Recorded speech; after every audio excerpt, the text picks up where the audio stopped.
Until recently, many believed that the promise of progress in the 21st century would enable us to move beyond the barbaric horrors of the past towards a better and brilliant future.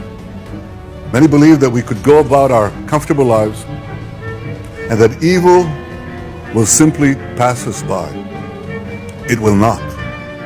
The horrors that Hamas perpetrated on October 7th remind us that we will not realize the promise of a better future unless we, the civilized world, are willing to fight the barbarians. Because the barbarians are willing to fight us. And their goal is clear. Shatter that promise and future. Destroy all that we cherish and usher in a world of fear and darkness. Ladies and gentlemen, this is a turning point for leaders and nations. It is time for all of us to decide if we are willing to fight for a future of hope and promise, or surrender to tyranny and terror. Now rest assured, Israel will fight. Since October 7th, Israel has been at war. Israel did not start this war. Israel did not want this war. But Israel will win this war. Hamas launched this war by perpetrating the worst savagery our people have seen since the Holocaust. Hamas murdered children in front of their parents, murdered parents in front of their children. They burned people alive. They raped women. They beheaded men. They tortured Holocaust survivors. They kidnapped babies.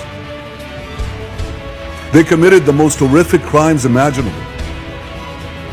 And they're part of the axis of evil that Iran has formed, an axis of terror that works by arming, training, and financing Hamas in Gaza, Hezbollah in Lebanon, the Houthis in Yemen, and other terror proxies throughout the Middle East and beyond the Middle East.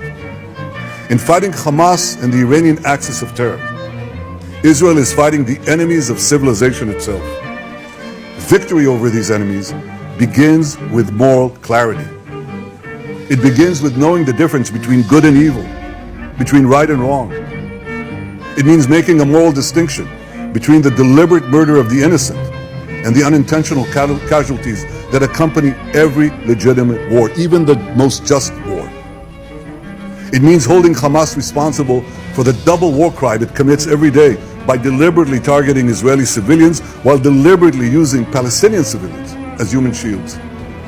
It means making clear that the use of human shields is not only an immoral tactic of terror, but also an ineffective one. Because as long as Hamas's use of Palestinian human shields result in the international community blaming Israel, Hamas will continue to use it as a tool of terror, and so will others. Hamas will continue to use the basements in Gaza's hospitals as the command posts of its vast terror tunnel network. It will continue to use mosques as fortified military positions and weapon depots. It will continue to steal fuel and humanitarian assistance from UN facilities. While Israel is doing everything to get Palestinians, civilians, out of harm's way, Hamas is doing everything to keep Palestinian civilians in harm's way. Israel urges Palestinian civilians to leave the areas of armed conflict, while Hamas prevents those civilians from leaving those areas at gunpoint. Hamas is also preventing foreign nationals from leaving Gaza altogether. And most despicably, Hamas is holding over 200 Israeli hostages, including 33 children, holding them, terrorizing them, keeping them as hostages. Every civilized nation should stand with Israel in demanding that these hostages be freed immediately and freed unconditionally. I want to make clear Israel's position regarding a ceasefire. Israel will not agree to a cessation of hostilities with Hamas after the horrific attacks of October 7th. Calls for a ceasefire are calls for Israel to surrender to Hamas, to surrender to terrorism, to surrender to barbarism. That will not happen. Ladies and gentlemen, the Bible says that there is a time for peace and a time for war. This is a time for war, a war for our common future. Today we draw a line between the forces of civilization and the forces of barbarism. It is a time for everyone to decide where they stand. Israel will stand against the forces of barbarism until victory. I hope and pray that civilized nations everywhere will back this fight, because Israel's fight is your fight. Because if Hamas and Iran's axis of evil win, you will be their next target. That's why Israel's victory will be your victory.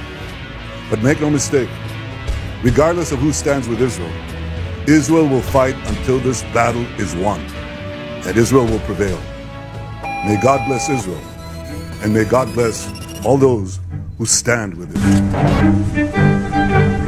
Israel.